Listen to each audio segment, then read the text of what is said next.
Hello every one, ഞാൻ Vipin വരേലാൻ, സ്പ്ലൻഡോ New Zealand. ഇന്ന് ഞാൻ വന്നേക്കുന്ന വീഡിയോ എന്ന് പറഞ്ഞു കഴിഞ്ഞാൽ എല്ലാവരും ചോദിച്ചുകൊണ്ടിരിക്കുന്ന ഒരു ചോദ്യമുണ്ട്. ഇപ്പോൾ ന്യൂസിലാൻഡ് വന്നിട്ട് എന്തെങ്കിലും ഉപകാരം ഉണ്ടോ? പൈസ കളയുക എന്നല്ലാതെ വേറെ പ്രത്യേകിച്ച് എന്തെങ്കിലും ഗുണമുണ്ടോ എന്നാണ് എല്ലാവരുടെയും കുറേ ചോദ്യങ്ങളുണ്ട്. അപ്പോൾ ആ ചോദ്യങ്ങൾ അപ്പോൾ ഒന്നല്ല, ഒരുപാട് ചോദ്യങ്ങളുണ്ട്. അപ്പോൾ അത് ഞാൻ പോയിൻ്റ് ഔട്ട് ചെയ്തിട്ടുണ്ട്.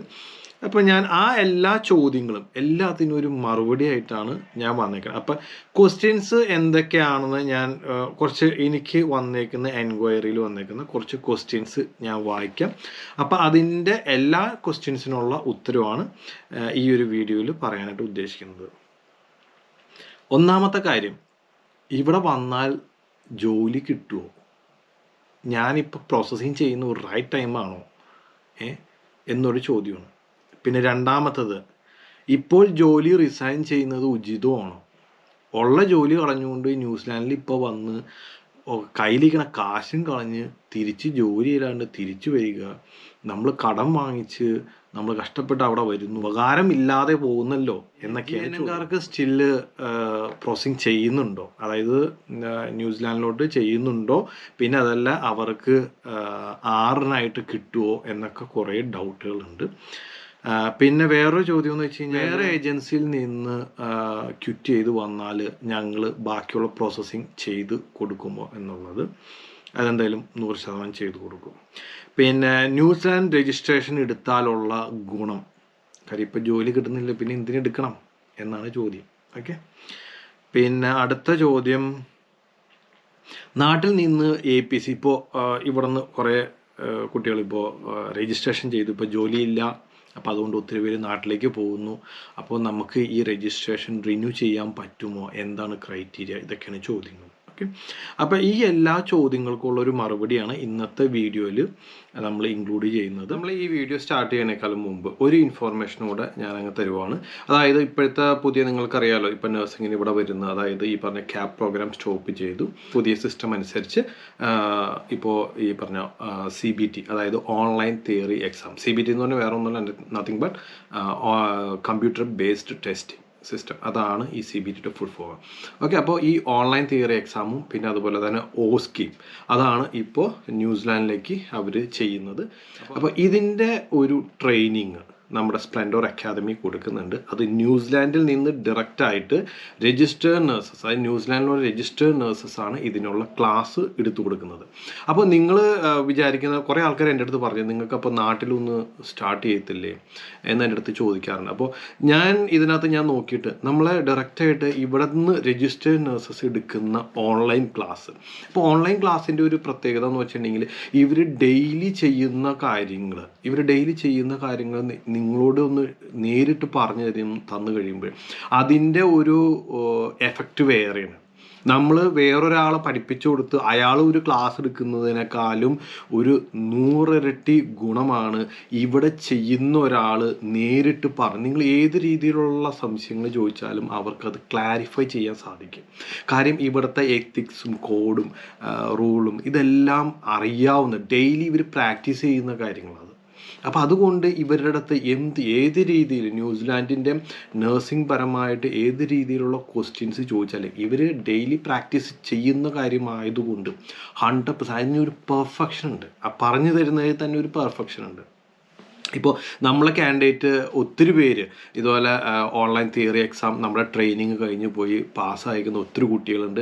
അപ്പോൾ ഒത്തിരി പേരുടെ നമ്മൾ ടെസ്റ്റിമോണി ഒന്നും നമ്മൾ അങ്ങനെ വാങ്ങിക്കാറില്ല എന്ന് വെച്ച് വേറെ ഒന്നുമല്ല. ചിലവർക്ക് ഇൻട്രസ്റ്റ് ഉണ്ട്, ചിലവർക്ക് താല്പര്യമില്ലായ്മയുണ്ട്. അപ്പോൾ അതുകൊണ്ട് നമ്മൾ ആരെയും ഫോഴ്സ് ചെയ്യാറില്ല. ഇപ്പോൾ അതിൽ ഞാനിപ്പോൾ ഒരു കുട്ടിയെ റീസെൻ്റ്ലി ഇപ്പോൾ നമ്മുടെ ഒരു കാൻഡിഡേറ്റ് ഇൻട്രസ്റ്റ് കാണിച്ചു, ഞാൻ അതുപോലെ പബ്ലിഷ് ചെയ്തു. അപ്പോൾ അതുപോലെ തന്നെ നമ്മുടെ ഈ OSCE പ്രാക്ടിക്കൽ ടെസ്റ്റാണ്, 3 ദിവസത്തെയാണ്. 2 ദിവസം നിങ്ങൾക്ക് ഓറിയൻറ്റേഷൻ, 3-ാം ദിവസം 3 മണിക്കൂർ ടെസ്റ്റ് വരുന്നത്. അത് ക്രൈസ്റ്റ് ചർച്ചിലാണ് ഇതിൻ്റെ എക്സാം വരുന്നത്. അപ്പോൾ നമ്മളുടെ കമ്പനി വഴി വരുന്ന എല്ലാ കുട്ടികൾക്കും ഈ എയർപോർട്ട് പിക്കപ്പ് ഡ്രോപ്പും അക്കോമഡേഷൻ അറേഞ്ച് ഇതെല്ലാം നമ്മൾ ഫ്രീ ആയിട്ട് തന്നെ ഇതിനകത്ത് കൊടുക്കുന്നുണ്ട്. അപ്പോൾ ഇതിൻ്റെ ട്രെയിനിങ്ങും നമ്മൾ കൊടുക്കുന്നത് ഞാൻ പറഞ്ഞില്ല, അത്രയും ഒരു സിനാരിയോ ബേസ് ചെയ്തിട്ടാണ് ഇവർക്ക് ഇതിൻ്റെ ട്രെയിനിങ് എല്ലാം കൊടുക്കുന്നത്. നമ്മൾ ഓരോ ക്ലാസ് കഴിയുമ്പോഴും ഇവർക്ക് മെറ്റീരിയൽസ് എല്ലാം പ്രൊവൈഡ് ചെയ്യുന്നുണ്ട്. പിന്നെ അതുപോലെ ഈ പറഞ്ഞ ഓൺലൈൻ തിയറി എക്സാമിൻ്റെ ട്രെയിനിങ്ങും OSCEയുടെ രണ്ട് ടൈമിങ്ങിലായിട്ടും പോകാറുണ്ട്. ഓക്കെ, അപ്പോൾ നിങ്ങൾക്ക് താല്പര്യമുള്ള ആരെങ്കിലും ഉണ്ടെങ്കിൽ നിങ്ങൾക്ക് നമ്മുടെ ടീമിനെ കോൺടാക്ട് ചെയ്യുന്നതാണ്. ഇതിൽ കൊടുത്തേക്കുന്ന നമ്പറിൽ നിങ്ങൾ കോൺടാക്ട് ചെയ്താലും മതി. അപ്പോൾ അത് എൻ്റെ നമ്പറാണ്. അപ്പോൾ അതിനകത്ത് നമ്മുടെ അഡ്മിഷൻ എടുക്കാൻ വേണ്ടിയിട്ട്, ഇപ്പോൾ നിങ്ങൾ കൺഫേം ആണെങ്കിൽ അഡ്മിഷൻ എടുക്കാൻ വേണ്ടിയിട്ട് വേറൊരു നമ്പറുണ്ട്. ജസ്റ്റിൻ എന്ന് പറഞ്ഞ ആളെ നമ്മുടെ മാനേജറാണ്. മാനേജറിൻ്റെ നമ്പർ ഞാൻ നിങ്ങൾക്ക് തരാം. ഓക്കെ, അപ്പോൾ ഇതൊക്കെയാണ് നമ്മളുടെ ഈ ഓൺലൈൻ. അപ്പോൾ ഇപ്പോൾ ഓസ്കിയുടെയും ഇപ്പോൾ ഈ എക്സാം കഴിഞ്ഞ് നമ്മുടെ പാസ്സായി വന്നിരിക്കുന്ന കുട്ടികളുണ്ട്. പക്ഷേ ഈ പറഞ്ഞോണം എന്താ പറയുക, അവർ പ്രത്യേകം പറയുന്നുണ്ട്, നിങ്ങൾ അവിടെ ചെയ്തേക്കുന്ന ഒരു കാര്യം പോലും പുറമേ പോയി ഡിസ്കസ് ചെയ്യരുത്, അത് അവരുടെ രജിസ്ട്രേഷനെ തന്നെ ബാധിക്കുമെന്ന് അവർ ഓൾറെഡി അവിടുന്ന് വാർണിംഗ് കൊടുത്തിട്ടാണ് വിടുന്നത്. സോ അതുകൊണ്ടാണ് നിങ്ങൾ ഒരു സ്ഥലത്തും, അതായത് ഇപ്പോൾ ഈ പറഞ്ഞ ഓസ്കിയുടെ എന്താ പറയുക, ഒരു കാര്യങ്ങൾ പോലും യൂട്യൂബിലൊന്നും ഇതേക്കുറിച്ചൊന്നും കാണില്ല, എന്താണ് ചോദിച്ചത്. അപ്പോൾ നമ്മുടെ കാൻഡിഡേറ്റ്സ് പാസ് ഔട്ടായി കഴിഞ്ഞതിന് ശേഷം നമ്മൾ അവരുടെ അടുത്ത് ചോദിച്ചൊരു ചോദ്യമുണ്ട്, അതായത് ഇത് പറയാൻ പാടില്ല, എന്നിരുന്നാലും നമ്മൾ ഇൻഡയറക്റ്റായിട്ട് ഒരു ചോദ്യം ചോദിച്ചു. എന്താണെന്നറിയാം, രജിസ്റ്റേർഡ് നേഴ്സസ് നിങ്ങളെ പഠിപ്പിച്ചതിൽ നിന്ന് എത്ര പെർസെൻറ്റേജ് വന്നു, അതായത് ഔട്ട് ഓഫ് 100 നിന്ന് എത്ര പെർസെൻറ്റേജ്. അപ്പോൾ അവർ പറഞ്ഞ മറുപടി 90% ഓൾറെഡി വന്നിട്ടുണ്ടെന്ന്. സോ അതിനകത്ത് ഞങ്ങൾക്ക് വലിയ സന്തോഷമുണ്ട്. കാര്യം അതിനകത്ത് നല്ലൊരു 90% വന്ന് ഓൾമോസ്റ്റ് ഞങ്ങൾ കവർ ചെയ്തു അപ്പോൾ തന്നെ. അപ്പോൾ നിങ്ങൾക്ക് ആർക്കെങ്കിലും പോലെ ഈ ഓൺലൈൻ തിയറി എക്സാമിൻ്റെ അല്ലെങ്കിൽ ഈ പറഞ്ഞ ഓസ്കിയുടെ ട്രെയിനിങ് താല്പര്യമുണ്ടെങ്കിൽ ഈ കാണുന്ന നമ്പറിൽ നിങ്ങൾ കോൺടാക്ട്. അപ്പോൾ നമുക്ക് ഇനി ബാക്കിയുള്ള നിങ്ങളുടെ സംശയങ്ങളിലേക്ക് എല്ലാ കാര്യങ്ങളും നമുക്ക് 1 by 1 ആയിട്ട് നമുക്ക് വിശദീകരിച്ച് തരാം. പക്ഷേ ഞാൻ ഇപ്പോഴും പറയുന്ന ഒരു കാര്യമുള്ളൂ, നിങ്ങൾക്ക് ആർക്കെങ്കിലും ന്യൂസിലാൻഡിലൊക്കെയുള്ള നഴ്സിംഗ് പ്രോസസ്സിങ് ചെയ്യാനായിട്ട്, നഴ്സിംഗ് പ്രോസസ്സിങ് എന്ന് മാത്രമല്ല ഹയർ സ്റ്റഡീസ് ഏതും ആയിക്കോട്ടെ, ഞങ്ങൾ വേൾഡ് വൈഡ് നമ്മൾ ചെയ്യുന്നുണ്ട്, അഡ്മിഷൻ ഹയർ സ്റ്റഡീസ് ഒക്കെ ചെയ്യുന്നുണ്ട്. അപ്പോൾ അതുപോലെ അതായത് നമ്മുടെ New Zealand, Canada, Australia, UK, Ireland, Germany, France എല്ലാം തന്നെ നമ്മൾ ചെയ്യുന്നുണ്ട് ഹയർ സ്റ്റഡീസ്. അപ്പോൾ നിങ്ങൾക്ക് ആർക്കെങ്കിലും താല്പര്യമുണ്ടെങ്കിൽ നമ്മുടെ അങ്കമാലി ഓഫീസ് അറിയാലോ, നമ്മുടെ അങ്കമാലി പ്രൈവറ്റ് ബസ് സ്റ്റാൻഡിൻ്റെ റൈറ്റ് സൈഡ് എതിർവശമാണ് ഒരു റെഡ് ബിൽഡിങ്, അതാണ് നമ്മളുടെ. എനിക്ക് തോന്നുന്നു അങ്കമാലി ഒറ്റ ബിൽഡിങ് മാത്രമേ ഫുള്ള് റെഡ് ആയിട്ടുള്ള ആ ബിൽഡിങ്ങാണ് നമ്മളുടെ ഓഫീസ്. ഓക്കെ, അപ്പോൾ നിങ്ങൾക്ക് ഞങ്ങളെ ഓഫീസുമായി ബന്ധപ്പെടാം. ഇല്ലെങ്കിൽ എൻ്റെ നമ്പറിലേക്ക് വാട്സപ്പ് ചെയ്താലും മതി. ഞങ്ങൾ ഇമെയിൽ അഡ്രസ്സ് എല്ലാം ഞങ്ങളത് ഫോർവേഡ് ചെയ്തു. അപ്പോൾ ഇനി ബാക്കി നമ്മുടെ ഇപ്പോൾ ഈ നിങ്ങളുടെ സംശയങ്ങൾ എല്ലാം നമുക്ക് ഒന്ന് ചർച്ച ചെയ്യാം. അപ്പോൾ ആരും തന്നെ, ഞാൻ നേരത്തെ പറഞ്ഞതുപോലെ തന്നെ, ആരും തന്നെ ന്യൂസിലാൻഡിലോട്ട് വരുന്നത് ഇപ്പോൾ വന്ന ജോലി കിട്ടില്ല. നിങ്ങളിപ്പോൾ വരാൻ സാധിക്കില്ല. നിങ്ങൾക്കിപ്പോൾ പെട്ടെന്ന് UK, അയർലൻഡ് പോലെ പെട്ടെന്ന് കയറി വരാൻ സാധിക്കില്ല. It will take time. അപ്പോൾ അതുകൊണ്ട് നിങ്ങൾ പ്രോസസ്സിങ് ചെയ്യുക. ഓക്കെ, പിന്നീട് നിങ്ങൾക്ക് അത് വലിയൊരു ഗുണം ചെയ്യും. ഓക്കെ, അപ്പോൾ എനിവേ നമ്മളുടെ ബാക്കിയുള്ള കാര്യങ്ങൾ, സംശയങ്ങളെല്ലാം നമുക്ക് 1 by 1 ആയിട്ട് നമുക്ക് ചർച്ച ചെയ്യാം. അപ്പോൾ ഇതിനകത്ത് ഒരു ഇമ്പോർട്ടൻ്റ് ആയിട്ടുള്ളൊരു കാര്യം ഞാൻ നിങ്ങളോട് പറയുകയാണ്. അതായത് എല്ലാവരും ചോദിക്കുന്ന, ഇപ്പോൾ പ്രോസസ്സിങ് ചെയ്യാൻ വേണ്ടിയിട്ട് താല്പര്യമുള്ള ആൾക്കാർ ചോദിക്കുന്ന ഒരു ചോദ്യമുണ്ട്, ഞങ്ങളുടെ ജോലി റിസൈൻ ചെയ്തിട്ട് വരണോ വേണ്ടയോ എന്ന്. ഇപ്പോഴത്തെ കറൻറ്റ് സിറ്റുവേഷനിൽ ഞാൻ നിങ്ങൾക്ക് അഡ്വൈസ് തരുന്നതെന്ന് വെച്ചാൽ, നിങ്ങൾ ഇപ്പോൾ ഉള്ള ജോലി കളയാതിരിക്കുക. നിങ്ങൾക്കിപ്പോൾ ഒരു ആനുവൽ ലീവ് ഒരു 1.5 month അല്ലെങ്കിൽ 2 month, മാക്സിമം 2 month ലീവ് ചോദിക്കുക. ഓക്കെ, എനിക്കറിയാം ഇപ്പോൾ ഇതുപോലെ GCSലൊക്കെ വർക്ക് ചെയ്യണവർക്ക് 2 month കിട്ടത്തില്ല, 1 month ആണ് ലീവ് കിട്ടത്തുള്ളൂ. പക്ഷേ ഒരു കാര്യം എന്ന് വെച്ച് കഴിഞ്ഞാൽ, നമ്മുടെ ഇപ്പോഴത്തെ പുതിയ സ്കീം അനുസരിച്ച് നമുക്ക് ഒരു 3 ദിവസത്തെയാണ് ഒരു എക്സാമിൻ്റെ കാര്യം വരുന്നത്. 2 ദിവസം ഒരു ഓറിയൻറ്റേഷൻ വരുന്നുണ്ട്, 3-ാം ദിവസം പ്രാക്ടിക്കൽ സെക്ഷൻ വരുന്നത്. ഓക്കെ, അപ്പം അതിൻ്റെ റിസൾട്ട് വരാനായിട്ട് അവർ പറയുന്നത് ഒരു 4 to 6 weeks ആണ് പറയുന്നത്. മാക്സിമം പറയുന്നത് 6 weeks, അതായത് 1.5 മാസം. ബട്ട് ഒരു 10 days കൊണ്ടൊക്കെ റിസൾട്ട് വരുന്നുണ്ട്. സോ എനിക്ക് തോന്നുന്നു ഇപ്പോഴത്തെ ഇതനുസരിച്ച് നിങ്ങൾക്ക് ഇപ്പോൾ 1 month അപ്ലൈ ചെയ്യുക. എന്നിട്ട് ഇതുപോലെ എന്തെങ്കിലും ഇപ്പോൾ റിസൾട്ട് ഡിലേ ആകുകയാണെങ്കിൽ മാത്രം നിങ്ങൾക്ക് ഹോസ്പിറ്റലിലേക്ക് വിളിച്ച് പറഞ്ഞ് എങ്ങനെ എക്സ്റ്റെൻഡ് ചെയ്യണം എന്നുള്ള കാര്യം ഞാൻ പറഞ്ഞു തരേണ്ട ആവശ്യമില്ല. അപ്പോൾ അതിൻ്റേതായിട്ട് രീതിയിൽ ഹോസ്പിറ്റലിൽ വിളിച്ച് പറഞ്ഞ് നിങ്ങളുടെ ലീവ്, ഇപ്പോൾ ഒരു റിസൾട്ട് വരെ ഞാൻ പറഞ്ഞല്ലോ, പിന്നെ ഒരു 2 ആഴ്ച കൂടെ കാക്കേണ്ട ആവശ്യമുള്ളൂ. പക്ഷേ അതിക്ക് മുമ്പ് തന്നെ റിസൾട്ട് വരും. അപ്പോൾ അങ്ങനെ വന്നു കഴിയുമ്പോൾ നിങ്ങൾക്ക് വീണ്ടും തിരിച്ച് ജോലിയിൽ പ്രവേശിക്കാൻ സാധിക്കും. സോ ജോലി കളയാതിരിക്കുക. ഇപ്പോഴത്തെ കറൻറ്റ് സിറ്റുവേഷനാണ് ഞാൻ പറയുന്നത്. അതായത് ഇന്നത്തെ ദിവസം 28 ജൂലൈ. ഓക്കെ, അപ്പോൾ ഇന്നത്തെ ഈ ഒരു ദിവസത്തെ സിറ്റുവേഷനും ഇപ്പോഴത്തെ ഇതുവരെയുള്ള ന്യൂസും വെച്ചിട്ടാണ് ഞാൻ പറയുന്നത്, ഉള്ള ജോലി കളയാതിരിക്കുക. നിങ്ങൾക്കിവിടെ രജിസ്ട്രേഷൻ എടുക്കുക എന്നുള്ളതാണ് ഏറ്റവും വലിയൊരു ലക്ഷ്യം. കാര്യം ന്യൂസിലാൻഡിൽ രജിസ്ട്രേഷൻ എന്ന് പറയുന്നത് ഞാൻ മുമ്പൊക്കെ പറഞ്ഞതുപോലെ തന്നെ വലിയൊരു അസറ്റ് തന്നെയാണ്. സോ ഇവിടെ രജിസ്ട്രേഷൻ എടുത്തതിന് ശേഷം നിങ്ങൾ നാട്ടിലേക്ക് പോവുക. നാട്ടിൽ ഇപ്പം നിങ്ങൾ ജോലി ചെയ്യുന്ന സ്ഥലത്താണെങ്കിൽ അങ്ങോട്ടേക്ക് തിരിച്ചു പോവുക. അതിനുശേഷം നിങ്ങൾക്ക് വീട്ടിലിരുന്നു കൊണ്ട് തന്നെ ഈ പറഞ്ഞ ന്യൂസിലാൻഡിൽ ജോലിക്ക് ആപ്ലിക്കേഷൻ കൊടുക്കുക. ന്യൂസിലാൻഡിൽ ഇപ്പം കറൻറ്റ് സിറ്റുവേഷനിൽ ന്യൂസിലാൻഡില്ല, പക്ഷേ 2025 നല്ലൊരു ഓപ്പണിംഗ് വരും എന്ന് തന്നെയാണ് ഞാൻ പ്രതീക്ഷിക്കുന്നത്. കാര്യം ഈ ഫ്രീസിങ് എന്ന് പറഞ്ഞ സാധനം അജീവാനന്ത കാലത്തേക്ക് ഉണ്ടാവുന്നതല്ല. പിന്നെ അതുപോലെ തന്നെ ഈ സാമ്പത്തികമായിട്ടുള്ള ഈ ഒരു പ്രതിസന്ധി ഇത് അജീവാനന്ത കാലം നിലനിൽക്കും എന്നും ഞാൻ പ്രതീക്ഷിക്കുന്നില്ല. അപ്പോൾ ഇപ്പം ഇവിടെ കിട്ടിയില്ലെങ്കിൽ തന്നെയാലും നിങ്ങൾക്ക് ഓസ്ട്രേലിയയിൽ നിങ്ങൾക്ക് രജിസ്റ്റർ ചെയ്ത് അവിടെ ജോലിക്ക് നിങ്ങൾക്ക് ആപ്ലിക്കേഷൻ കൊടുക്കാൻ പറ്റും. സോ ഇത്രയേ ഉള്ളൂ ഈ ഒരു കാര്യത്തിൽ ഞാൻ പറയുന്നത്. ഇമ്പോർട്ടൻറ്റ് നോട്ട് എന്ന് പറയുന്നത്, അതായത് നിങ്ങൾ ഉള്ള ജോലി കളയാതിരിക്കുക. തിരിച്ച് നിങ്ങൾ ജോലി ചെന്നതിന് ശേഷം നിങ്ങൾക്ക് ഈ പറഞ്ഞ ഓസ്ട്രേലിയയിലേക്ക്, സ്പെഷ്യലി ഓസ്ട്രേലിയയിലേക്ക് നിങ്ങൾക്ക് ജോലിക്ക് ആപ്ലിക്കേഷൻ. ആദ്യത്തെ ചോദ്യം, അതായത് ജോലി കിട്ടുമോ, പ്രോസസ്സിങ് ചെയ്യാൻ ഇത് റൈറ്റ് ടൈമാണോ? ഈ ചോദ്യത്തിനുള്ള മറുപടി എന്ന് പറഞ്ഞു കഴിഞ്ഞാൽ, ജോലി കിട്ടുമെന്ന് വെച്ചാൽ ഈ കറൻറ്റ് സിറ്റുവേഷനിൽ ജോലിക്ക് ന്യൂസിലാൻഡിൽ ടൈറ്റാണ്. ആണോന്ന് വെച്ചാൽ ആണ്. ഫ്രീസ് ചെയ്ത് വെച്ചേക്കുന്നു എന്ന് കുറേ ആൾക്കാർ പറയുന്നു. അപ്പോൾ ഗവൺമെൻറ് പറയുന്നു ഫ്രണ്ട് ലൈൻ ഫ്രീസ് ചെയ്തിട്ടില്ല എന്ന് ഗവൺമെൻറ് പറയുന്നു. ബട്ട് എതിർ പാർട്ടികൾ പറയുന്നു ഫ്രീസ് ചെയ്ത് വെച്ചേക്കുന്നു, അത് കള്ളമാണ് എന്ന് പറയുന്നുണ്ട്. പിന്നെ അതുമല്ല, ഇപ്പോൾ ഇതുപോലെ ഇൻ്റർവ്യൂവിന് ഇവിടുത്തെ ഹോസ്പിറ്റലുകൾ ഇപ്പോൾ സത്യം പറയണം എടുക്കുന്നില്ല. ഇപ്പോൾ അതുപോലെ തന്നെ എന്താ പറയുക, ഓഫർ ലെറ്റർ കൊടുത്തിട്ട് അത് വിഡ്രോ ചെയ്യുന്നു. സോ കണ്ടിട്ട് ഇത് ഫ്രീസിങ് തന്നെയാണ്. ആധികാരികമായിട്ട് ഞാനത് പറയുന്നില്ല, നമ്മൾ കേട്ടേക്കുന്ന ഇൻഫർമേഷൻ ഞാനത് പാസ് ചെയ്യുന്നു നിങ്ങൾക്ക്. പിന്നെ ബട്ട് എനിവേ 2025 ഈ പറഞ്ഞ സംഭവം, അത് ഫ്രീസ് ചെയ്ത് വെച്ചേക്കുന്ന സംഭവം ലിഫ്റ്റ് ചെയ്യും എന്നാണ് നമുക്ക് കിട്ടിയേക്കുന്ന ഇൻഫർമേഷൻ. അപ്പോൾ ഈ ലിഫ്റ്റ് ചെയ്യുമെന്ന് പറഞ്ഞു കഴിഞ്ഞാൽ, ഇപ്പോൾ നിങ്ങൾക്കറിയാം, ഇപ്പോൾ അയർലൻഡിൽ ഇത്ര നാളും ഫ്രീസ് ചെയ്ത് വെച്ച് ഇപ്പോൾ ലിഫ്റ്റ് ചെയ്തു. ഇപ്പോൾ പയ്യെ ചെറുതായിട്ട്, പഴയതുപോലെ ഫുള്ളായിട്ട് ആക്റ്റീവായിട്ടില്ല, ചെറുതായിട്ട് അവിടെ റിക്രൂട്ട്മെൻറ്റ് സ്റ്റാർട്ട് ചെയ്തിട്ടുണ്ട്. അപ്പോൾ എന്നതുപോലെ തന്നെ ഈ ഫ്രീസ് ചെയ്ത് വെച്ചു എന്ന് പറയുന്നത് അജീവാനന്ത കാലത്തേക്കുള്ള സംഭവമല്ല. നിങ്ങൾ ഫസ്റ്റ് അത് മനസ്സിലാക്കേണ്ട ഒരു കാര്യം എന്നാണ്. ഫ്രീസിങ് എന്ന് പറയുന്നത് എത്ര നാൾ ഇതുപോലെ ഫ്രീസ് ചെയ്ത് വെക്കാൻ പറ്റും? നിങ്ങൾ ജസ്റ്റ് ചിന്തിക്കേണ്ട പോയിന്റ് അതാണ്. ഇപ്പം ഇവിടെ നിൽക്കുന്ന, അതായത് ഇവിടെയുള്ള ആൾക്കാർ തന്നെ, അതായത് ഇവിടെ ജോലി ചെയ്തുകൊണ്ട്, ഇപ്പോൾ ഞാൻ കുറേ കേട്ടേക്കുന്നതാണ്, എനിക്ക് വന്നേക്കുന്ന എൻക്വയറിയിൽ ഇപ്പോൾ കാൻഡിഡേറ്റ്സ് എൻ്റെ അടുത്ത് ചോദിച്ചേക്കുന്ന ചോദ്യങ്ങളൊക്കെയാണ്. അതായത് അവരുടെ ഫ്രണ്ട് ഇവിടെയുണ്ട്, അവർ ബ്രദർ ഇവിടെയുണ്ട്. അപ്പോൾ അവർ പറയണത് ഇപ്പോൾ നോക്കണ്ട, ഇവിടെ വന്നാലും ജോലി കിട്ടില്ല എന്നാണ് പറയുന്നത്. അപ്പം ഞാനൊരു കാര്യം പറയണമെന്ന് അറിയും, നിങ്ങൾ ഈ പറഞ്ഞ UK അയർലൻഡ് പോലെ എല്ലാ New Zealand processing it will take time. അത് നിങ്ങളും ഫസ്റ്റ് മനസ്സിലാക്കുക. പെട്ടെന്ന് ഇപ്പോൾ ഇതെല്ലാം ഒഴിവായി, അതായത് ഇപ്പോൾ ഫ്രീസ് ചെയ്ത് വെച്ചാൽ മാറ്റി, ഇപ്പോൾ പെട്ടെന്ന് ഓപ്പർച്യൂണിറ്റി വന്നു, നിങ്ങൾ വിചാരിച്ച കയറി വരാൻ സാധിക്കുമോ? ഒറ്റ കാരണവശാലും നടക്കൂല. ഇപ്പോൾ ചിലർ മുമ്പ് ചിന്തിക്കുമായിരുന്നു എന്നാൽ അയർലൻഡ് പോയിട്ട് അയർലൻഡിൽ നമുക്ക് ന്യൂസിലാൻഡിലോട്ട് വരാം, ഇല്ലെങ്കിൽ UK പോയിട്ട് UK നമുക്ക് ന്യൂസിലാൻഡിൽ വരാം.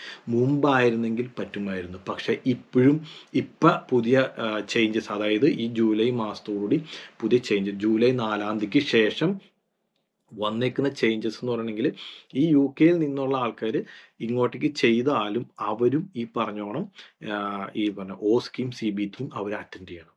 സോ എന്തിന് നിങ്ങൾ അവിടെ പോയി ഒരു വർഷം, ഇപ്പം മുമ്പ് അങ്ങനെയായിരുന്നു, ഒരു വർഷം അത് 1800 hours അവർ കവർ ചെയ്തിട്ടുണ്ടെങ്കിൽ വിത്തൗട്ട് ഈ പറഞ്ഞ എക്സാം, ക്യാപ് പ്രോഗ്രാം ഒന്നും ചെയ്യാതെ ഡയറക്റ്റായിട്ട് ന്യൂസിലാൻഡിലോട്ട് രജിസ്ട്രേഷൻ കിട്ടുമായിരുന്നു. പക്ഷേ ഇപ്പോൾ ആ ഒരു സ്കീം ടോട്ടലി സ്റ്റോപ്പ് ചെയ്തു. അതായത് ഈ പറഞ്ഞ UKയും ഈ പറഞ്ഞ അയർലൻഡ്, അവർക്ക് അവിടെ സ്വന്തം അവിടെ പഠിച്ചിരിക്കുന്ന വ്യക്തികളാണെങ്കിൽ, ഈ നഴ്സിംഗ് ഒക്കെ അവിടെ പഠിച്ചിരിക്കുന്ന ആൾക്കാരാണെങ്കിൽ അവർക്ക് ഈ പറഞ്ഞ ഡയറക്റ്റായിട്ട് കിട്ടും. അല്ലാതെ ഇപ്പോൾ ഒരാൾക്ക് പോലും ഡയറക്റ്റായിട്ട് ഒരു രജിസ്ട്രേഷൻ ന്യൂസിലാൻഡ് കൊടുക്കുന്നില്ല. സോ ചുരുക്കി പറഞ്ഞോണം, നിങ്ങളുടെ ഫൈനൽ ഡെസ്റ്റിനേഷൻ, ഞാൻ എല്ലാവരുടെയും ഒരു ഇത് പറയുന്നതാണ്, എനിക്ക് വന്നേക്കുന്ന ഇൻഫർമേഷൻ വെച്ചാൽ ഞാൻ പറയുന്നത്, എല്ലാവരെയും ഫൈനൽ ഡെസ്റ്റിനേഷൻ എന്ന് പറയുന്നത് ഓസ്ട്രേലിയയാണ്. എല്ലാവരും ലക്ഷ്യം വെക്കുന്നത് അങ്ങോട്ടാണ്. കാര്യം എന്ന് വെച്ചാൽ ന്യൂസിലാൻഡ് നഴ്സിംഗ് കൗൺസിൽ രജിസ്ട്രേഷൻ കിട്ടിക്കഴിഞ്ഞാൽ, നിങ്ങൾക്ക് APC കിട്ടിക്കഴിഞ്ഞാൽ സെയിം ഡേ തന്നെ നിങ്ങൾക്ക് ഓസ്ട്രേലിയൻ നഴ്സിംഗ് കൗൺസിൽ നിങ്ങൾക്ക് രജിസ്ട്രേഷൻ ചെയ്യാം വിതൗട്ട് എനി എക്സാം. അത് ഇപ്പോഴും തുടർന്ന് പോകുന്നുണ്ട്. ഞാൻ മുമ്പ് യുകെയിലുള്ള നമ്മുടെ കാൻഡിഡേറ്റ്സിൻ്റെ അടുത്ത് എനിക്ക് പറഞ്ഞിട്ടുണ്ട്, നിങ്ങൾ എത്രയും ഫാസ്റ്റായിട്ട് പ്രോസസ്സിംഗ് ചെയ്യുക. പ്രോസസ്സിംഗ് ചെയ്യാൻ പ്ലാൻ ഉണ്ടെങ്കിൽ എത്രയും പെട്ടെന്ന് സ്റ്റാർട്ട് ചെയ്യുക എന്ന് ഞാൻ ഒത്തിരി പേരോട് പറഞ്ഞു. ഇതിൽ കുറേ പേര് എൻ്റെ ഇതിനകത്ത് പ്രോസസ്സിംഗ് ചെയ്യുന്നവർ കുറേ പേര് ഇതുപോലെ ഫിനാൻഷ്യലി കുറേ ബുദ്ധിമുട്ടാണ്, കുറച്ച് കഴിയട്ടെ എന്ന് പറഞ്ഞോണ്ട് ഞാൻ പറഞ്ഞു, അത് നിങ്ങൾ അങ്ങനെ വെയിറ്റ് ചെയ്യില്ല. ചെറിയൊരു നിസ്സാര പൈസയുടെ പേരിൽ നിങ്ങൾ വെയിറ്റ് ചെയ്യരുത്, പിന്നത്തേക്ക് ആക്കരുത്, പോസ് ചെയ്യരുത് എന്ന് പറഞ്ഞ് അവരെ കൊണ്ട് ഞാൻ കുറച്ചും കൂടെ ഞങ്ങളുടെ സൈഡിൽ നിന്ന് കുറച്ച് പ്രഷർ കൊടുത്ത് അവരെ കൊണ്ട് സംഭവം പ്രോസസ്സിങ് കണ്ടിന്യൂ ചെയ്യിപ്പിച്ച് ഇപ്പം അവർക്ക് എല്ലാവർക്കും രജിസ്റ്റർ തൊട്ട് പിന്നാലെയാണ് ഈ ഒരു പുതിയ തീരുമാനം വന്നത്. എന്ത്, അവരും ഡയറക്റ്റായിട്ട് ഇവിടെ വന്നിട്ട് ഈ പറഞ്ഞ ഓസ്കിയും CBTയും എഴുതണം എന്നുള്ള സംഭവം.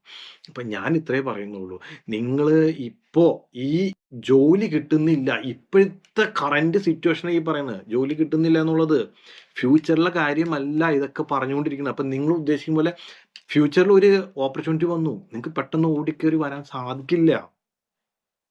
നിങ്ങൾക്ക് ഇവിടെ രജിസ്ട്രേഷൻ ഉണ്ടെങ്കിൽ ഈ ഓപ്പർച്യൂണിറ്റി വരുന്ന സമയത്ത് നിങ്ങൾക്ക് നാട്ടിൽ നിന്നായാലും നിങ്ങൾക്ക് ഓൺലൈൻ, ഇവിടെ എല്ലാം ത്രൂ ഓൺലൈനാണ്. ഓഫ്ലൈനിൽ പോകുന്നത് റെയർ ആൻഡ് റെയർ കേസ് മാത്രമേ ഉള്ളൂ. ബാക്കി എല്ലാം നിങ്ങളിപ്പോൾ നേരെ ഡയറക്റ്റ് CV കൊണ്ട് കൊടുത്തത്, അപ്പോൾ അവർ പറയും ഇല്ല അതേ ഇന്ന ഇത് സൈറ്റിൽ ഞങ്ങളുടെ ഇത് കിടക്കുന്നുണ്ട്, അതിനകത്ത് ആപ്ലിക്കേഷൻ കൊടുക്കാൻ പറയും ത്രൂ ഓൺലൈൻ. സോ നിങ്ങൾക്ക് നാട്ടിലിരുന്നായാലും നിങ്ങൾക്ക് ആപ്ലിക്കേഷൻ കൊടുക്കാം. ഓസ്ട്രേലിയയിലും സെയിം തന്നെയാണ്. നിങ്ങൾ ഈ ന്യൂസിലാൻഡ് ഉണ്ടാവണമെന്ന് ഒരു നിർബന്ധവും ഇല്ല. സോ ഞാൻ ഇത്രേ പറയുന്നുള്ളൂ, നിങ്ങൾ ഇനി ഒട്ടും വൈകാതെ, കാര്യം 2025 മുമ്പിൽ കാണുക, 2025 വെച്ചിട്ട് നിങ്ങൾക്ക് ഇപ്പൊ കിട്ടിയേക്കുന്ന ഈ ഒരു അവസരം പാഴാക്കാതിരിക്കുക. ന്യൂസിലാൻഡ് രജിസ്ട്രേഷൻ എന്ന് പറയുന്നത് അതൊരു അസറ്റാണ്. അത് നിങ്ങൾക്ക് ഒരിക്കലും ഒരു ദോഷം ചെയ്യത്തില്ല. ഞാൻ നിങ്ങൾക്ക് ഉറപ്പ് തരുന്നു, നിങ്ങൾ ന്യൂസിലാൻഡ് നഴ്സിംഗ് കൗൺസിൽ രജിസ്റ്റർ ചെയ്തു എന്ന് കരുതി നിങ്ങൾക്ക് ഒരിക്കലും ഒരു നഷ്ടം വരാൻ പോകുന്നില്ല. ഇപ്പോ ഈ പറഞ്ഞുകൊണ്ടിരിക്കുന്ന എല്ലാ ആൾക്കാരും തിരുത്തി പറയുന്ന ഒരു കാലം വരും. കാര്യം ഞാൻ ഈ ഒരു വീഡിയോ ചെയ്യണം, ഞാൻ ഒത്തിരി എൻക്വയറീസ് വരുന്നു, വീഡിയോ ചെയ്യണമെന്ന് ഒത്തിരി പേര് ഇതുപോലെ ചോദിക്കുന്നുണ്ട്. അപ്പം ഞാൻ സത്യം പറഞ്ഞാൽ എൻ്റെ കാൻഡിഡേറ്റ് തന്നെ എന്നോട് ചോദിക്കാറുണ്ട്. അതേപോലെ നമുക്കത് പറഞ്ഞു പറഞ്ഞ് നമ്മൾ മടുത്ത്. അപ്പം അതുകൊണ്ട് ഞാൻ പറഞ്ഞു, വീഡിയോ ചെയ്യാൻ സമയമില്ലാത്തതിൻ്റെ പേരിലാണ് ഇത്രയും ഡിലേ ആയത്. സോ ആരെങ്കിലും പ്രോസസ്സിംഗ് ചെയ്യാനായിട്ട് നിൽക്കുന്നുണ്ടെങ്കിൽ, പ്ലാൻ ഉണ്ട്, ഡൗട്ടായിട്ട് നിൽക്കുന്നുണ്ട്, ഇത് റൈറ്റ് ടൈമാണ്, റൈറ്റ് ടൈം. ഇത് നല്ലൊരു ഉചിതമായിട്ടുള്ള ടൈമാണ്. നിങ്ങൾ പ്രോസസ്സിംഗ് സ്റ്റാർട്ട് ചെയ്യുക. ഒരു കാരണവശാലും ഡിലേ ആക്കാതിരിക്കുക. ഇത് ഈ ന്യൂസിലാൻഡ് നഴ്സിംഗ് കൗൺസിൽ രജിസ്ട്രേഷൻ എന്ന് പറഞ്ഞാൽ നിങ്ങൾക്ക് ഏറ്റവും വലിയൊരു മുതൽക്കൂട്ടാണ്. ഒരിക്കലും നഷ്ടപ്പെടുത്തി കളയാതിരിക്കുക. ഇപ്പോൾ വന്ന് ജോലി കിട്ടിയില്ല എന്നുള്ള ഇപ്പോഴത്തെ ആ സാഹചര്യം മാറും. ഇപ്പം ഞാനൊരു കാര്യം പറയട്ടെ, ഒരു വർഷം പിന്നോട്ട് നിങ്ങൾ ചിന്തിച്ചു നോക്കി കഴിഞ്ഞാൽ, ഇവിടെ ക്യാപ് പ്രോഗ്രാം ചെയ്തുകൊണ്ടിരുന്ന സമയത്ത് പിള്ളേര്, അതായത് ഈ കുട്ടികൾ ലാസ്റ്റ് പ്ലേസ്മെന്റ് പോയിക്കൊണ്ടിരുന്ന സമയത്ത് തന്നെ ഇവര് ഇന്റർവ്യൂ അറ്റൻഡ് ചെയ്ത്, ഈ രജിസ്ട്രേഷൻ പോലും കിട്ടിയിട്ടില്ല, ഇന്റർവ്യൂ അറ്റൻഡ് ചെയ്ത് ഓഫർ ലെറ്റർ കൈപ്പിടിച്ചുകൊണ്ടിരുന്ന പിള്ളേരെ എനിക്കറിയാം. പക്ഷെ ഇപ്പോൾ സാഹചര്യം മാറി. ഇതേ സാഹചര്യം ഇന്നും ഒരുപോലെ ഇരിക്കുമോ? അന്നത്തെ സാഹചര്യം ഇല്ല ഇന്ന് സാഹചര്യം മാറി. ഇപ്പോൾ കുറച്ച് ടഫായി. അതായത് ഹയറിങ് എല്ലാം ഫ്രീസ് ചെയ്ത് വെച്ചേക്കുന്നു എന്ന് പറഞ്ഞ് ഇത് എന്നും ഒരു 3-5 വർഷത്തേക്ക് ഇങ്ങ് ഫ്രീസ് ചെയ്ത് വെച്ചേക്കുന്നു എന്നല്ല അതിൻ്റെ അർത്ഥം. പിന്നെ നിങ്ങൾക്ക് ഇവിടെ തന്നെ കിട്ടിയില്ലെങ്കിൽ എന്താ, ഓസ്ട്രേലിയക്ക് എന്തോരം പിള്ളേർ കയറിപ്പോന്ന് ഇന്റർവ്യൂ അറ്റൻഡ് ചെയ്ത്. എനിക്ക് കോഴ്സ് കഴിഞ്ഞ ഉടനടി തന്നെ പോകണം എന്ന് മാത്രം വാശി പിടിക്കാതിരിക്കുക. ഇതിന് ഒരു പ്രോസസ്സിംഗ് ഉണ്ട്. ജോബ് ഹണ്ട് എന്ന് പറയുന്നത് ഇറ്റ് വിൽ ടേക്ക് ടൈം എന്ന് പറയുന്നത് 5-8 മാസങ്ങൾ എന്നല്ല പറയുന്നത്, അല്ലെങ്കിൽ ഒരു വർഷം എടുക്കും എന്നല്ല പറയുന്നത്. പക്ഷെ ഞാൻ ഇത്രേ പറയുന്നുള്ളൂ, ഒരു വലിയൊരു കാര്യം നേടാൻ വേണ്ടി കുറച്ച് സാക്രിഫൈസ് ചെയ്യുന്നതിൽ എന്തെങ്കിലും നഷ്ടമുണ്ടോ? ചിന്തിച്ചു നോക്കുക. നിങ്ങൾക്ക് വലിയൊരു കാര്യം നേടാൻ വേണ്ടിയിട്ട് കുറച്ച് നഷ്ടം നമ്മൾ സഹിക്കുന്നതുകൊണ്ട് എന്തെങ്കിലും നിങ്ങൾക്ക് ഇതുണ്ടോ? കാര്യം ഫ്യൂച്ചർ നിങ്ങൾക്ക് വൺസ് ഒരു ജോലി കിട്ടിയെന്ന് നോക്കി, നിങ്ങളുടെ ലൈഫ് തന്നെ മാറ്റിമറിക്കും. So don't miss it.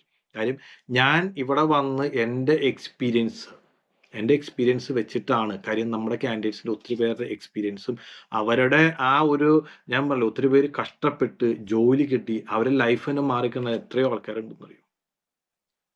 അപ്പം അതുകൊണ്ടാണ് ഞാൻ പറയുന്നത്, ഒരു കാരണവശാലും ഇതൊരു നഷ്ടമല്ല. നിങ്ങൾ ധൈര്യമായിട്ട് പ്രോസസ്സിംഗ് സ്റ്റാർട്ട് ചെയ്യുക. ഇത് റൈറ്റ് ടൈം ആണോ എന്ന് ചോദിച്ചാൽ റൈറ്റ് ടൈം ആണ്. ഇപ്പോഴത്തെ പുതിയ സ്കീം അറിയാലോ, ഇപ്പോൾ CBT എന്ന് പറഞ്ഞാൽ കമ്പ്യൂട്ടർ ബേസ്ഡ് ടെസ്റ്റ് ആണ്. കഴിഞ്ഞ ദിവസം ഞാനൊരു ടെലിഗ്രാമിൽ ഒരു മെസ്സേജ് കണ്ടായിരുന്നു. ഞാൻ ഇതുവരെ ന്യൂസിലാൻഡ് വെബ്സൈറ്റിൽ CBT എന്ന് പറഞ്ഞൊരു സംഭവം ഞാൻ കണ്ടിട്ടില്ല, ഓൺലൈൻ തിയറി എക്സാം അല്ലേ എന്ന് ചോദിച്ചുകൊണ്ട് ഒരു ചെറിയ കുഞ്ഞ് ഡൗട്ട്. CBT എന്ന് പറഞ്ഞാൽ വേറെ ഒന്നല്ല, കമ്പ്യൂട്ടർ ബേസ്ഡ് ടെസ്റ്റിംഗ് എന്നാണ് അതിൻ്റെ ഒരു ഫുൾ ഫോമായിട്ട് പറയുന്നത്. അത് PSNVUവിൻ്റെ അവർ കമ്പ്യൂട്ടർ ബേസ്ഡ് ടെസ്റ്റ് അവരാണ് നടത്തുന്നത്. അപ്പോൾ അതുകൊണ്ടാണ് CBT എന്ന് ഷോർട്ട് ഫോമിൽ പറയുന്നത് മാത്രമേ ഉള്ളൂ. ഓൺലൈൻ തിയറി എക്സാം എന്ന് ന്യൂസിലാൻഡ് നഴ്സിംഗ് കൗൺസിൽ പറയുന്നു. ഓക്കെ, അപ്പോൾ നമ്മൾ അതിന് ഷോർട്ട് ഫോമിലായിട്ടാണ് നമ്മൾ CBT എന്ന് പറഞ്ഞാൽ ഓൾറെഡി UK പറയുന്നത്. UK അവർ പറയും CBT എക്സാം എന്നാണ് അവർ പറയുന്നത്. ഓക്കെ, അപ്പോൾ അതുകൊണ്ട് എല്ലാവരും CBT എന്ന് പറയണക്കാളും അതുപോലെ ഓൺലൈൻ തിയറി എക്സാം. അപ്പോൾ ജസ്റ്റ് ഒന്ന് മാറ്റി പിടിച്ചെന്ന് മാത്രമേ ഉള്ളൂ. പിന്നെ ജോലി റിസൈൻ ചെയ്ത് അവിടെ വരുന്നത് ഇപ്പോൾ വരുന്നത് ശരിയാണോ, നല്ലൊരു ഉചിതമായിട്ടുള്ള തീരുമാനമാണോ എന്നൊരു ചോദ്യമുണ്ട്. അപ്പോൾ ഞാൻ പറയുന്നത് വെച്ച് കഴിഞ്ഞാൽ, നിങ്ങൾക്ക് ഇപ്പോൾ ഈ പറഞ്ഞ CBT എക്സാം, അതായത് ഓൺലൈൻ തിയറി എക്സാം നിങ്ങൾക്ക് നാട്ടിൽ എവിടെയായാലും നിങ്ങൾക്ക് ഇരുന്ന് എഴുതാവുന്നതേ ഉള്ളൂ. പിന്നെ വിത്തിൻ 1.5 ഇയർ നിങ്ങളുടെ മുമ്പിൽ സമയമുണ്ട്. ഈ 1.5 വർഷത്തിനുള്ളിൽ നിങ്ങൾ ഇവിടെ വന്ന് ന്യൂസിലാൻഡ് വന്ന് OSCE ചെയ്താൽ മതി. 3 ദിവസത്തെ ഇതാണ് വരുന്നത്. 2 ദിവസം ഓറിയൻറ്റേഷൻ, 3-ാം ദിവസമാണ് പ്രാക്ടിക്കൽ ടെസ്റ്റ് വരുന്നത്. അപ്പോൾ ഈ 3-ാം ദിവസം എന്ന് പറഞ്ഞു കഴിഞ്ഞാൽ ഈ 3 മണിക്കൂർ വരുന്നുണ്ടല്ലോ. അപ്പോൾ ഇത് കഴിഞ്ഞതിന് ശേഷം അത് ചിലവർക്ക് 10 ഡേയ്സിനുള്ളിൽ വരുന്നുള്ളൂ. മാക്സിമം ടൈം പറയുന്നത് 6 ആഴ്ച എന്നാണ്, അതായത് 1.5 മാസം എന്നാണ് റിസൾട്ട് വരാനായിട്ട് അവർ പറയുന്നത്. പക്ഷേ ചിലവർക്ക് 10 ഡേയ്സിനുള്ളിലൊക്കെ 10 ദിവസം 15 ദിവസത്തിനുള്ളിലൊക്കെ പലർക്കും പല രീതിയിലാണ് വരുന്നത്, റിസൾട്ട് വരുന്നുണ്ട്. സോ അത് കഴിഞ്ഞ് കഴിയുമ്പോൾ നിങ്ങൾക്ക് തിരിച്ച് നാട്ടിലോട്ട് പോവാം. ക്ലിയർ ആയല്ലോ? പിന്നെ ഇവിടെ വന്നാൽ ഗുണമുണ്ടോന്ന്, ന്യൂസിലാൻഡ് വന്ന് രജിസ്ട്രേഷൻ കിട്ടിക്കഴിഞ്ഞ് കഴിഞ്ഞാൽ ഞാൻ ഇത്രേ പറയുന്നുള്ളൂ. ന്യൂസിലാൻഡ് നഴ്സിംഗ് കൗൺസിൽ രജിസ്ട്രേഷൻ കിട്ടിക്കഴിഞ്ഞാൽ APC, അതായത് ആനുവൽ പ്രാക്ടീസ് സർട്ടിഫിക്കറ്റ് കിട്ടി സെയിം ഡേ തന്നെ നിങ്ങൾക്ക് ഓസ്ട്രേലിയൻ നഴ്സിംഗ് കൗൺസിൽ രജിസ്റ്റർ ചെയ്യാം വിത്തൗട്ട് എനി എക്സാം. ബട്ട് ഫ്യൂച്ചറിൽ എങ്ങനെയാവും എന്നറിയത്തില്ല. ബട്ട് ഫ്യൂച്ചറിൽ എന്തെങ്കിലും അപ്ഡേഷൻ വരികയാണെങ്കിൽ നമ്മുടെ ഈ യൂട്യൂബ് ചാനലിലും പിന്നെ അതുപോലെ നമ്മുടെ ഫേസ്ബുക്കിലും പബ്ലിഷ് ചെയ്യുന്നതാണ്. ഓക്കെ, അപ്പോൾ ഇതാണ് ഒരു ഗുണം. കാര്യം എന്ന് വെച്ചാൽ, നിങ്ങൾ അയർലൻഡിൽ പോയി, നിങ്ങൾക്ക് അയർലൻഡ് മാത്രമേ നിൽക്കാൻ പറ്റത്തുള്ളൂ. ക്ലിയർ ആയോ? അതേസമയം UK പോയി, UK മാത്രമേ നിൽക്കാൻ സാധിക്കത്തുള്ളൂ. ഇനി ഇപ്പൊ UK പോകുന്നവർ എല്ലാവരെയും ഫൈനൽ ഒരു ആഗ്രഹം എന്ന് പറഞ്ഞാൽ ഓസ്ട്രേലിയ ആയിരുന്നു. ഇപ്പൊ അതിന് ഒരു തടസ്സം നേരിട്ടുണ്ട്. ഈ പറഞ്ഞ ഇപ്പോഴത്തെ ഞാൻ പറഞ്ഞില്ല, എല്ലാവരും ആഗ്രഹത്തിന് വലിയൊരു തടയായിട്ടാണ് വന്നേക്കുന്നത് പുതിയ റൂള്. ഓക്കെ, നല്ലതല്ല, അത് അത്രമാത്രം. പിന്നെ GNMകാർക്ക് സ്റ്റിൽ എടുക്കുന്നുണ്ടോ, RM കിട്ടുന്നുണ്ടോ? GNMകാർക്ക് ഇപ്പൊ നമ്മള് സ്റ്റിൽ ഇത് ചെയ്തു കൊടുക്കുന്നുണ്ട്, പ്രോസസ്സിംഗ് നമ്മൾ ചെയ്തു കൊടുക്കുന്നുണ്ട്. കാര്യം കഴിഞ്ഞ ദിവസം ഒരു കാൻഡിഡേറ്റ് എൻ്റെ അടുത്ത് വിളിച്ചിട്ട് പറഞ്ഞു, ഇതുപോലെ GNMകാർക്ക് പ്രോസസ്സിംഗ് ഇല്ല, ഇപ്പൊ ടോട്ടലി സ്റ്റോപ്പ് ചെയ്തു എന്നാണല്ലോ പറഞ്ഞത് എന്ന് കേട്ടു. അപ്പൊ ഞാൻ പറഞ്ഞു, ആര് പറഞ്ഞു? നമ്മുടെ ഓഫീസിൽ നിന്ന് വിളിച്ച് പറഞ്ഞാണോ എന്ന് ചോദിച്ചു. നിങ്ങളെ വിളിച്ചായിരുന്നു? അപ്പൊ ഇല്ല, നിങ്ങളുടെ ഓഫീസിൽ നിന്നല്ല, ഞാനൊരു നാട്ടിൽ തന്നെ വേറൊരു ഏജൻസി പേര് വെച്ച്, ഏജൻസി പേര് പറഞ്ഞില്ല, ഒരു ഏജൻസിയിൽ ഇങ്ങനെ പറഞ്ഞു. അപ്പോൾ ഞാൻ പറഞ്ഞു, ഇല്ല നമ്മൾ ചെയ്യുന്നുണ്ടെന്ന് പറഞ്ഞപ്പോൾ ആ കൊച്ച് നമ്മുടെ അടുത്ത് പ്രോസസ്സിംഗ് സ്റ്റാർട്ട് ചെയ്ത്. ഓക്കെ, അപ്പോൾ സ്റ്റിൽ പിന്നെ RM കിട്ടുന്നുണ്ടോ എന്നൊരു ചോദ്യമുണ്ട്. അത് ഡിപ്പെൻസ് ആണ്. വൺസ് നമ്മുടെ അടുത്ത് സ്റ്റാർട്ട് ചെയ്ത് കഴിയുമ്പോൾ നമ്മൾ തന്നെ നിങ്ങൾക്ക് അതിനുള്ള എന്തൊക്കെ കാര്യങ്ങൾ നിങ്ങൾ പ്രിപ്പയർ ചെയ്യണം, എന്തെല്ലാം ചെക്ക് ലിസ്റ്റ് വേണമെന്നുള്ളത് ഞാൻ അതിനുശേഷം ഞാൻ തരാം. അതനുസരിച്ച് നിങ്ങളെ എല്ലാ സർട്ടിഫിക്കറ്റ്സും നിങ്ങൾ കളക്ട് ചെയ്താൽ മതി. ഓക്കെ, അപ്പോൾ അങ്ങനെ അതനുസരിച്ച് നിങ്ങളുടെ എക്സ്പീരിയൻസ് എല്ലാം നോക്കിയിട്ട് അവർ തന്നെ ഒരു കമ്മിറ്റി കൂടി മീറ്റിംഗ് കൂടിയതിനു ശേഷം ഡിസിഷൻ എടുക്കും. ഓക്കെ, പിന്നെ അടുത്ത ചോദ്യം, വേറെ ഏജൻസിയിൽ നിന്നും വന്നാൽ എടുക്കുമോ ഇല്ലയോ എന്നുള്ളത്. വേറെ ഏജൻസി, അതായത് നിങ്ങളിപ്പോൾ എവിടെ പ്രോസസ്സിംഗ് ചെയ്യുന്നുണ്ടെങ്കിലും നിങ്ങൾക്ക് താല്പര്യമുണ്ടെങ്കിൽ നിങ്ങൾ ഞങ്ങളെ കോൺടാക്റ്റ് ചെയ്യുക. ബട്ട് അവിടെ നിന്ന് നിങ്ങൾ ക്വിറ്റ് ചെയ്ത് വന്നാൽ മാത്രം, അതായത് അവിടെ ഇരുന്നുകൊണ്ട് എൻ്റെ അടുത്ത് അഡ്വൈസ് ചോദിക്കരുത്, അത് നമ്മൾ ചെയ്തു കൊടുക്കത്തില്ല. ഓക്കെ, അപ്പോൾ നിങ്ങൾ അവിടുന്ന് അവരോട് നല്ല രീതിയിൽ സംസാരിച്ച് അവരെ പേയ്മെൻ്റ് ഒക്കെ ചെയ്തിട്ട് വരിക. ഓക്കെ, അവരുടെ അടുത്ത് തന്നെ പിന്നെ ഭൂരിഭാഗം ആൾക്കാരും എൻ്റെ അടുത്ത് പറയുന്ന മെയിൻ ഒരു കംപ്ലൈൻ്റ് ആണ്, യൂസർ നെയിം പാസ്വേഡും ഒന്നും ഞങ്ങൾക്ക് അറിയില്ല.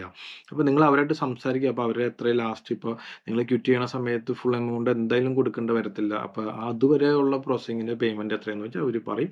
അപ്പോൾ അന്നേരം അവർ യൂസർ നെയിം പാസ്വേഡൊക്കെ കൊടുക്കും. ബട്ട് നമ്മുടെ കമ്പനി അങ്ങനെയല്ല. നമ്മുടെ കമ്പനിയിൽ തുടക്കം മുതൽ, അതായത് നമ്മൾ പ്രോസസ്സിംഗ് സ്റ്റാർട്ട് ചെയ്യുമ്പോൾ തന്നെ CGFNSൻ്റെ യൂസർ നെയിം പാസ്വേഡും പിന്നെ IQൻ്റെ യൂസർ നെയിം പാസ്വേഡൊക്കെ നമ്മൾ നമ്മുടെ കാൻഡിഡേറ്റ്സിന് നമ്മൾ ഷെയർ ചെയ്യുന്നുണ്ട്. ഓക്കെ, പിന്നെ വേറെ അടുത്തത്, നാട്ടിൽ നിന്ന് APC റിന്യൂ ചെയ്യാൻ പറ്റുമോ എന്ന്. 100% നിങ്ങൾക്ക് നാട്ടിൽ നിന്ന് തന്നെ APC റിന്യൂ ചെയ്യാം. അതായത് APC റിന്യൂ ചെയ്യുന്നുണ്ടെങ്കിൽ ഇയർലി ആണ് റിന്യൂവൽ വരുന്നത്. ഇപ്പോൾ നിങ്ങളുടെ ബർത്ത്ഡേ അനുസരിച്ചാണ് ഓരോരുത്തരുടെ റിന്യൂവൽ വരുന്നത്. അപ്പോൾ നിങ്ങൾക്ക് APC റിന്യൂ ചെയ്യാൻ സാധിക്കും, നാട്ടിലിരുന്ന് APC റിന്യൂ ചെയ്യാൻ സാധിക്കും എന്നുള്ളതാണ് അടുത്തൊരു ചോദ്യം.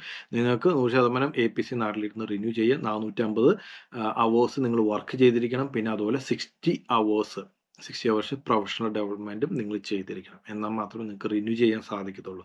അതില്ലാത്ത പക്ഷം അത് 3 വർഷത്തിൽ നിങ്ങൾ ഇത്രയും ചെയ്തിരിക്കണം എന്നാണ് പറയുന്നത്. നിങ്ങൾ അത് ചെയ്തില്ല എങ്കിൽ നിങ്ങൾക്ക് വീണ്ടും APCക്ക് അപ്ലൈ ചെയ്യേണ്ടി വരും. അപ്പോൾ അന്നേരം അവർ ഒരു മീറ്റിംഗ് ഒക്കെ കൂടി നിങ്ങളുടെ സംഭവങ്ങളെല്ലാം അവർക്ക് ഒരു പ്രൊഫഷണൽ ഇതിന് അയച്ചു കൊടുത്ത് അതിനുശേഷം അവർ ഡിസിഷൻ അവർ പറയും എന്താണ് ചെയ്യേണ്ടത്. അപ്പോൾ ഇത്രയാണ് നിങ്ങളുടെ ചോദ്യങ്ങൾ എല്ലാത്തിനും മറുപടി കിട്ടി എന്ന് ഞാൻ വിശ്വസിക്കുന്നു. നിങ്ങൾക്ക് എന്തെങ്കിലും കൂടുതൽ ഡൗട്ട് കാര്യങ്ങളുണ്ടെങ്കിൽ ഈ താഴെ കാണുന്ന നമ്പറിൽ നിങ്ങൾക്ക് കോൺടാക്റ്റ് ചെയ്യാവുന്നതുള്ളൂ. പിന്നെ അതുപോലെ ഞാൻ ഇത്രേ പറയുന്നുള്ളൂ, ജീവനക്കാർ ആരെങ്കിലൊക്കെ ഉണ്ടെങ്കിൽ നിങ്ങൾക്ക് ന്യൂസിലാൻഡ് നഴ്സിംഗ് കൗൺസിൽ പ്രോസസ്സിംഗ് നിങ്ങൾക്ക് ചെയ്യാം. എന്തെങ്കിലും ചേഞ്ചസ് ഉണ്ടെങ്കിൽ നമ്മൾ അന്നേരം നമ്മുടെ കാൻഡിഡേറ്റുമായിട്ട് നമ്മൾ അപ്ഡേറ്റ് ചെയ്യുന്നത്. നിങ്ങൾ ധൈര്യമായിട്ട് ജീവനക്കാരായാലും ശരി ധൈര്യമായിട്ട് പ്രോസസ്സിംഗ് ചെയ്യുക. കാര്യം നിങ്ങൾക്ക് ഒരു ഡയറക്റ്റ് RM കിട്ടുക എന്നുള്ള വലിയൊരു കാര്യമാണ്. So I think New Zealand is the best option for you people. അതുമല്ല നിങ്ങൾക്ക് OET ആയാലും IELTS ആയാലും സെപ്പറേറ്റ് ഓരോന്ന് എടുത്തായാലും നിങ്ങൾക്ക് എഴുതാം. 4 ക്ലബിങ് ആയിട്ടാണെങ്കിൽ നിങ്ങൾക്ക് പ്രോസസ്സിംഗ് ചെയ്യാം. ക്ലിയർ ആയാലോ? അപ്പോൾ ഇതുപോലെ ഒരു ഓപ്പർച്യൂണിറ്റി ഒരു സ്ഥലത്തും ഉണ്ടാകില്ല. അയർലൻഡ് ആയാലും ശരി UK ആയാലും ശരി ഒരു സ്ഥലത്തും കിട്ടത്തില്ല. ഇപ്പോൾ നിങ്ങൾക്കിപ്പോൾ ഒരു എക്സാമ്പിൾ ഞാൻ മുമ്പും പറഞ്ഞിട്ടുണ്ട്. ഇപ്പോൾ UK ഒക്കെ ആണെന്നുണ്ടെങ്കിൽ ഏതെങ്കിലും ഒരു നിങ്ങളിപ്പോൾ ഒരു 4 മൊഡ്യൂളും കൂടെ എഴുതി, അത് 4 മൊഡ്യൂളിനകത്ത് എഴുതിയതിൽ ഒരു 3 Bയും 1 C കിട്ടിക്കഴിഞ്ഞാൽ ആ പേപ്പറേ ഉപയോഗിക്കാൻ പറ്റില്ല. പക്ഷെ ആ ന്യൂസിലാൻഡിന് അത് യൂസ് ചെയ്യാൻ പറ്റും. അതറിയാത്ത ഒത്തിരി പേരുണ്ട്. അപ്പോൾ C കിട്ടിയാലും ആ C വെച്ച് നിങ്ങൾക്ക് പ്രൊസീഡ് ചെയ്യാം ന്യൂസിലാൻഡിൻ്റെ. സോ ഇത് നിങ്ങൾ നല്ലൊരു അവസരമായിട്ട് എടുക്കുക. ഇപ്പോൾ ഇവിടെ വന്ന് നിങ്ങൾ കേട്ടിട്ടുണ്ടാവും ഒത്തിരി പേര് ജോലിയില്ലാതെ നാട്ടിലേക്ക് തിരിച്ചു പോയി എന്ന് ഒത്തിരി പേര് പറഞ്ഞ് നിങ്ങൾ കേട്ടിട്ടുണ്ടാവും. അത് കറക്റ്റ് ഇവിടുത്തെ ഒരു എന്താ പറയുക പുതിയൊരു പാർട്ടി അധികാരത്തിൽ കയറി.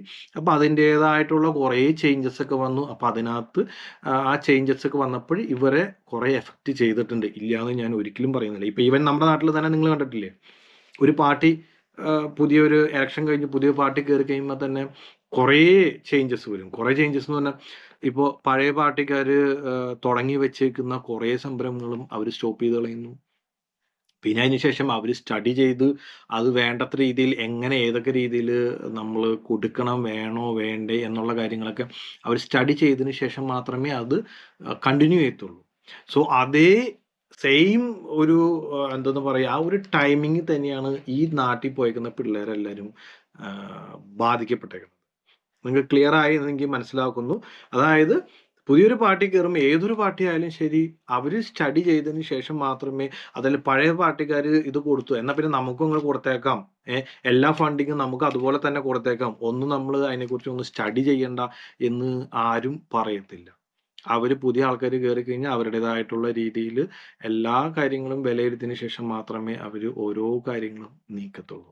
സോ ആ ഒരു ടൈമിങ്ങിലാണ് ഇപ്പോൾ ബാധിക്കപ്പെട്ടേക്കുന്ന ഈ ക്യാപ് സ്റ്റുഡൻസും എല്ലാവരും. സോ അതുകൊണ്ട് ആരും വിഷമിക്കേണ്ട, എല്ലാവർക്കും ജോലി കിട്ടും. ഇപ്പോൾ ഓസ്ട്രേലിയക്ക് ഒത്തിരി പേര് പോകുന്നുണ്ട്. റൂറൽ പ്ലേസിലൊക്കെ ആണെന്നുണ്ടെങ്കിൽ റീലൊക്കേഷൻ പാക്കേജോട് കൂടിയാണ് അവർ എടുക്കുന്നത്, വെറുതെ എടുത്തുകൊണ്ട് പോകുന്നതല്ല.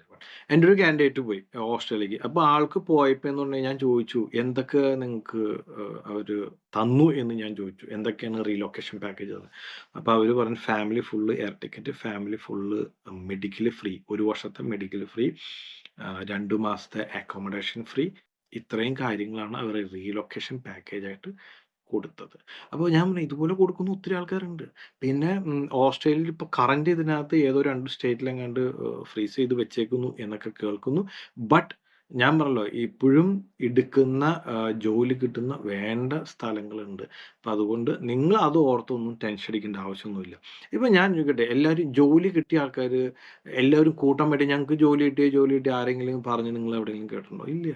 ജോലി കിട്ടാത്തവരാണ് ഏറ്റവും കൂടുതൽ വിഷമിക്കുന്നതും ഏറ്റവും കൂടുതൽ പരാതി പറഞ്ഞ് ജനസമൂഹത്തിന് മുമ്പിലേക്ക് ചെല്ലുന്നതും അതാണ് നിങ്ങൾ കണ്ടുകൊണ്ടിരിക്കുന്നത്. എന്നാൽ ജോലി കിട്ടിപ്പോയേക്കുന്ന ഒത്തിരി ആൾക്കാരുണ്ട്. അവരാരുടെയും ഒരു നല്ലൊരു ടെസ്റ്റിമോണി നിങ്ങൾ കണ്ടിട്ടില്ല. അതാണ് കാരണം. ഓക്കെ, അപ്പോൾ this is the right time to start the New Zealand nursing council processing. So don't wait, don't miss it. So don't wait and don't miss it. എത്രയും പെട്ടെന്ന് കിട്ടിയേക്കുന്ന സ്കോർ വെച്ച് പ്രോസസ്സിംഗ് സ്റ്റാർട്ട് ചെയ്തോളൂ. അപ്പോൾ എല്ലാവരുടെ അടുത്തും പറയാനായിട്ടുള്ള ഒരു കാര്യം എന്ന് വെച്ച് കഴിഞ്ഞാൽ നമ്മുടെ സ്പ്ലെൻഡോ ന്യൂസിലാൻഡിൻ്റെ ഫേസ്ബുക്ക് പേജ് സസ്പെൻഡ് ചെയ്തേക്കുവാണ്. അപ്പോൾ അതിൻ്റെ പാരലായിട്ട് തന്നെ നമ്മൾ Splendo overseas educational consultancy private limited നമ്മളുടെ നാട്ടിലുള്ള ബ്രാഞ്ചിൻ്റെ പേരിൽ ഫേസ്ബുക്ക് പേജ് സ്റ്റാർട്ട് ചെയ്തിട്ടുണ്ട്. അപ്പോൾ ഇനി വരുന്ന വീഡിയോസ് എല്ലാവരും ആ ഒരു പേജിലായിരിക്കും വരുന്നത്. അപ്പോൾ ആ ഒരു പേജ് ഒന്ന് ഫോളോ ചെയ്തേക്കുക. പിന്നെ അതുപോലെ നിങ്ങൾക്ക് ഇഷ്ടപ്പെട്ടുവെങ്കിൽ, ഈ വീഡിയോ ഇഷ്ടപ്പെടുമെങ്കിൽ നിങ്ങൾ ഫ്രണ്ട്സിനൊക്കെ ഷെയർ ചെയ്യുക. എല്ലാവരുടെയും ഒരു മെയിൻ ഒരു കൺസേൺ ആയിരുന്നു ഈ പറഞ്ഞ കുറേ ചോദ്യങ്ങൾ, വേണോ വേണ്ടയോ, ഈ പറയുന്ന ജോലിയില്ല, കാശ് നഷ്ടമാവോ എന്നുള്ള കുറേ ചോദ്യങ്ങളുണ്ട്. അപ്പോൾ അതിന് എല്ലാത്തിനുള്ളൊരു മറുപടിയാണ് ഈ ഒരു വീഡിയോ. പിന്നെ അതുപോലെ തന്നെ നമ്മുടെ യൂട്യൂബ് ചാനൽ ഒന്ന് സബ്സ്ക്രൈബ് ചെയ്തേക്കുക. ചെയ്യാത്തവർ സബ്സ്ക്രൈബ് ചെയ്യുക. അതുപോലെ തന്നെ ബെൽ ബട്ടണോടെ ഒന്ന് പ്രസ് ചെയ്തോളൂ. പുതിയ ഉപകാരപ്പെട്ടിട്ടുള്ള എല്ലാ വീഡിയോസും നിങ്ങൾക്ക് നിങ്ങളുടെ വിരൽത്തുമ്പിൽ തന്നെ വരുന്നതായിരിക്കും. സോ വീണ്ടും നല്ലൊരു വീഡിയോ ആയിട്ട് വരുന്നവരെ വിപിൻ വരയിലെ സ്പ്ലെൻഡോ ന്യൂസിലാൻഡ്. അങ്കമാലിക്കാരായ ന്യൂസിലൻഡ് സിറ്റിസൺ ആയിട്ടുള്ളവർ നേരിട്ട് നടത്തുന്ന സ്പ്ലെൻഡോ ന്യൂസിലാൻഡ് ലിമിറ്റഡിന്റെ ബ്രാഞ്ച് ഇപ്പോൾ അങ്കമാലിയിലും. ഏറ്റവും കുറഞ്ഞ ഫീസിൽ IELTS, OET, UKVI, PTE തുടങ്ങിയവയുടെ മികച്ച നിലവാരമുള്ള ക്ലാസുകൾ. കേരളത്തിൽ നിന്ന് ഏറ്റവും കൂടുതൽ നഴ്സുമാർ പ്രോസസിംഗ് ചെയ്യുന്ന ഏക സ്ഥാപനം Splendo overseas educational consultancy private limited, opposite private bus stand, Angamaly.